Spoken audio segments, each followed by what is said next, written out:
किसी परिवार में दो बच्चे अपने माता पिता के साथ रहते हैं। दोनों बच्चे और माता का औसत भार 50 केजी है। बच्चों और पिता का भार 52 केजी है। मां का भार क्या होगा? ये सवाल में छूट गया है, यहां पे लिखा रहेगा यदि पिता का भार 60 केजी है। ठीक है, ये सवाल छूट गया है यहां पे। वो आपको जो सवाल मिलेगा, सवाल जो मिला होगा उसमें यहां पे वो लिखा होगा 60 केजी, करेक्शन होगा। नहीं होगा तो ऐसे नहीं बना सकते आप। ठीक है, तो मान लीजिए यहां पे देखो बहुत आसान सवाल है। दो बच्चे हैं तो दो बच्चे का वजन जो है वो मान लीजिए कि एक्स वाई है। ठीक है, तो क्या है, एक्स प्लस वाई और मदर, ये तीनों का एवरेज 50 है।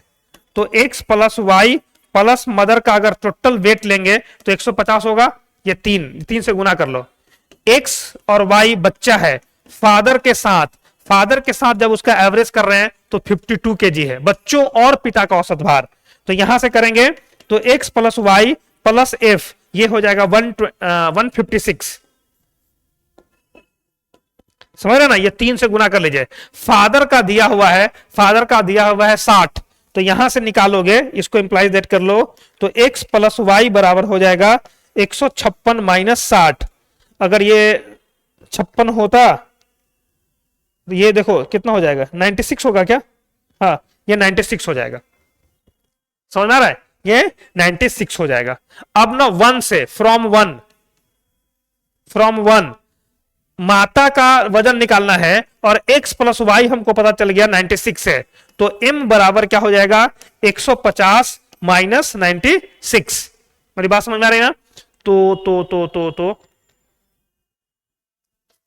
ये 10 में से 6 हो जाएगा 4 और ये बचाएगा 14 में 9 गया 5, ये हो जाएगा 54 केजी।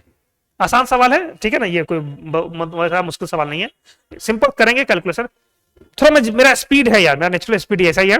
आप आराम से करिएगा, पॉज करके देख लीजिएगा, बन जाएगा। ठीक है, वैसा कुछ नहीं है। किसी वस्तु की कीमत पहले 25% घटती है तो 100 से कितना हो गया, 125 हो जाएगा। अब बोलता है कि 20% घट गया, तो 125 का 20% निकालिए। 125 माइनस 125 का 20%, तो 20% मतलब 20/100, 20/100, तो 20/100 और ये हो जाएगा 25। ये फाइनली फिर से 100 पे पहुंच गए। देखो 100 में 25% बढ़ाए तो 125, 125 का 20% घटाए फिर 100 पे पहुंच गए। अब 10% बढ़ाइए, तो 10% बढ़ाइएगा तो कितना होगा, 110। तो फाइनली 100 से 110 गए, ये फाइनली कितना हुआ, 10% की वृद्धि हुई। तो कितने की वृद्धि हुई, 10% की। ठीक, किसी आयताकार बगीचे की लंबाई 40% बढ़ा दी जाती है, तो आपको शुरू में L अगर लंबाई है और चौड़ाई B है तो एरिया कितना हो जाएगा, LB। ठीक है, अब ना 14% बढ़ा देते हैं, 40% बढ़ा देते हैं तो 1.4 और 20% चौड़ाई घटा देते हैं तो 0.8 भी हो जाएगा। मेरी बात समझ ना, इसको गुना करिएगा तो ये हो जाएगा 14×112 1.12 LB। तो यहां से यहां जब गए तो 12% की वृद्धि होती है, 12% की वृद्धि होती है। ठीक है, ये देखो ये बड़ा अच्छा सवाल है। कोई बल्लेबाज या तो 1 रन लेता है या चौके छक्के मारता है, ये 19 तरीके से बना सकता है, 19 तरीके से। नहीं समझ में आ रहा होगा, समझाता हूं। सवाल पढ़िएगा आप। मान लेते हैं कि वो सिंगल एक्स लेता है, चौका वाई बार मारता है और छक्का जेड बार मारता है, तो टोटल कितना बनाया, 25 रन। ठीक है, मतलब क्या है कि एक खिलाड़ी है जो या तो सिंगल लेता है या चौका मारता है या छक्का मारता है। ठीक है, और इसी तरीके से वो 25 रन लेता है। तो पूछ रहा है वो कितने अलग तरीकों से 25 रन बना सकता है, जबकि ऑर्डर कुछ भी हो, मतलब छक्का पहले मारे चौका बाद में मारे या कोई भी ऑर्डर कुछ भी हो, इससे फर्क नहीं पड़ता। तो मान लेते हैं कि वो चौका वाई बार मारता है और छक्का जेड बार मारता है और सिंगल एक्स बार लेता है। ठीक है, तो वाई बार अगर चौका मार रहा है तो टोटल चौके का कंट्रीब्यूशन रन में कितना होगा, 4y, छक्का ऐसे करके, और हमको टोटल 25 बना लेना है। मेरी बात समझ में आ रही है ना? इसमें बहुत आसान है। इसका अलग, ये यूपीएससी का पूछा हुआ सवाल है, इसका अलग अलग जगह पे अलग अलग सॉल्यूशन मिलेगा, लेकिन जो बेस्ट हो सकता है मेरे से और कम टाइम में और आपको इजीली समझ में आए वो मैं बता रहा हूं। तो मान लो कि वो छक्का में 0 मारा है। ठीक है, तो छक्का 0 मारा मतलब वो पूरा का पूरा 25 रन या तो वो चौका से लिया है या सिंगल से लिया है।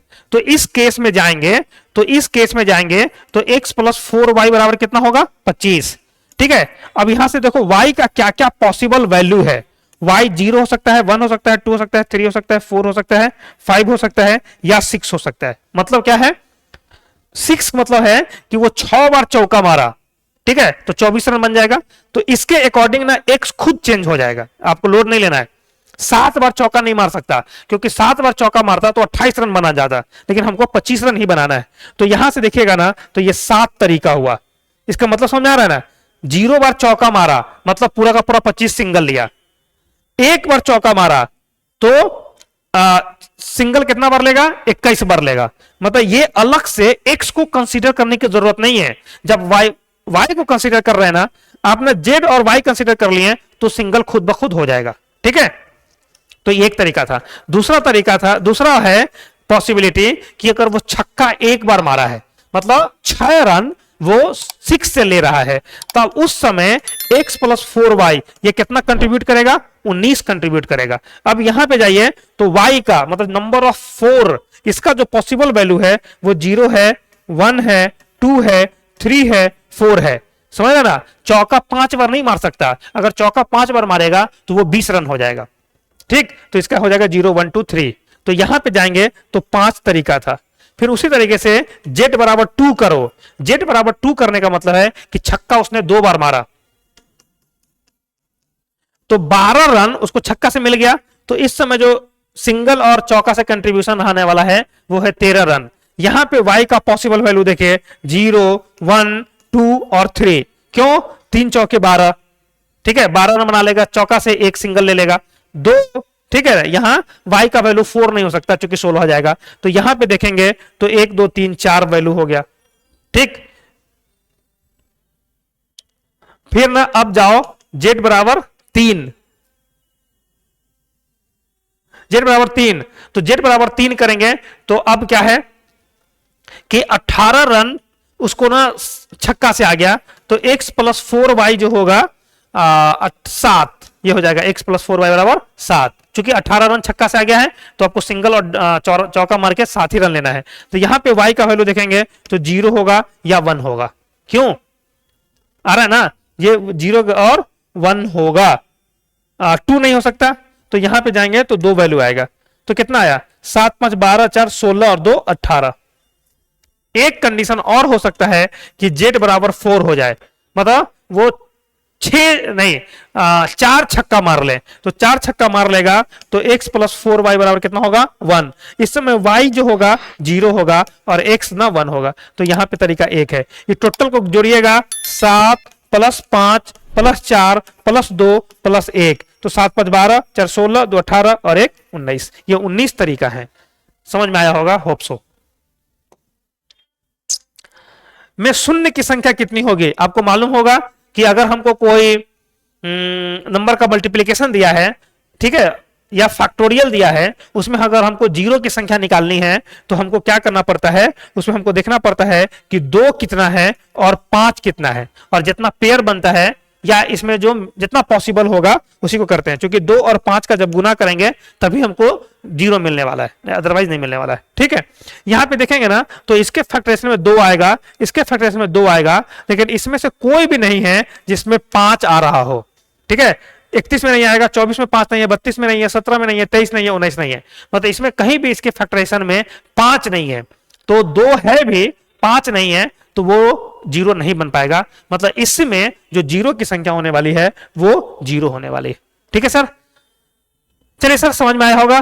Thank you.